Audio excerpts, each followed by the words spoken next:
উষ্ট্রাসন বা Camel pose, অর্থাৎ উটের মতো ভঙ্গিতে বেশ কিছু সুবিধা রয়েছে।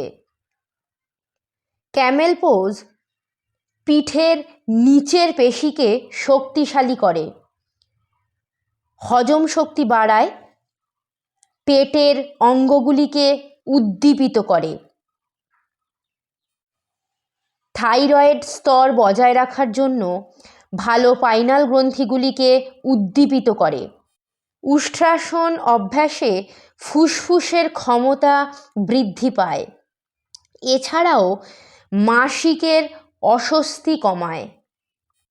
তবে বেশ কিছু বাধা নিষেধ রয়েছে, যেমন পিঠে আঘাত, ঘাড়ের আঘাত, উচ্চ রক্তচাপ, সংবেদনশীল হাঁটু, গর্ভাবস্থা বা সাম্প্রতিক আঘাতে আক্রান্ত ব্যক্তিদের এই ভঙ্গি এড়িয়ে চলাই উচিত।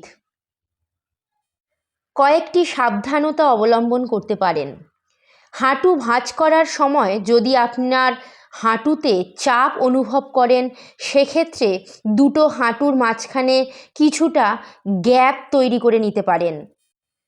কয়েকটি স্টেপে ভেঙে ভেঙে ক্যামেল পোজ প্র্যাকটিস করতে পারেন। প্রথমত, একবারে একটি হিল ধরে রাখার চেষ্টা করুন, শ্বাস নিন এবং তারপরে দ্বিতীয় হাঁটু ধরে রাখুন। প্রথমে আপনার কাঁধ একদিকে কাত করুন, আপনার পেলভিক এরিয়াকে সামনের দিকে ঠেলে দেওয়ার চেষ্টা করুন। আপনার নিচের পিঠে চাপ এড়াতে আপনার কোরকে নিযুক্ত করুন। আপনার মাথা পিছনে খুব বেশি হেলিয়ে দেবেন না।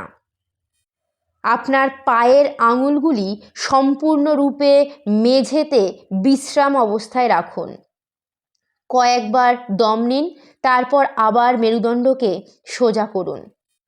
যদি আপনি উষ্ট্রাসন অভ্যাস করার সময় পায়ের তলগুলি ধরতে না পারেন, তাহলে সেক্ষেত্রে আপনি যোগ ব্লক ব্যবহার করতে পারেন।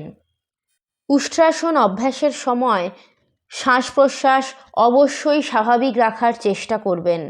খুব দ্রুত ভঙ্গিতে ব্যাকবেন্ড করার চেষ্টা করবেন না। উষ্ট্রাসন অভ্যাস করার আগে আপনার ভুজঙ্গাসন, সেতুবন্ধাসন এবং শলভাসন প্র্যাকটিস করার অবশ্যই প্রয়োজন রয়েছে। উষ্ট্রাসনের যথেষ্ট উপকারিতা রয়েছে, তার মধ্যে পিঠে ব্যথা সঞ্চালন বৃদ্ধি করে, অর্থাৎ রক্ত সঞ্চালন বৃদ্ধি করে, তাই পিঠে ব্যথা উপশম হয়। উষ্ট্রাসন থাইরয়েড, ভারসাম্যহীনতা, হাঁপানি এবং কার্ডিওভাস্কুলার স্বাস্থ্যের মতো শ্বাসযন্ত্রের সমস্যাগুলির জন্য একটি ভালো ভঙ্গি। এটি পেটের পেশিগুলিকে উদ্দীপিত করে, তাই হজম শক্তির ক্ষমতা বাড়ায়। উষ্ট্রাসনে মেরুদণ্ডের নমনীয়তা বৃদ্ধি হয়, শরীরকে শক্তিশালী করে।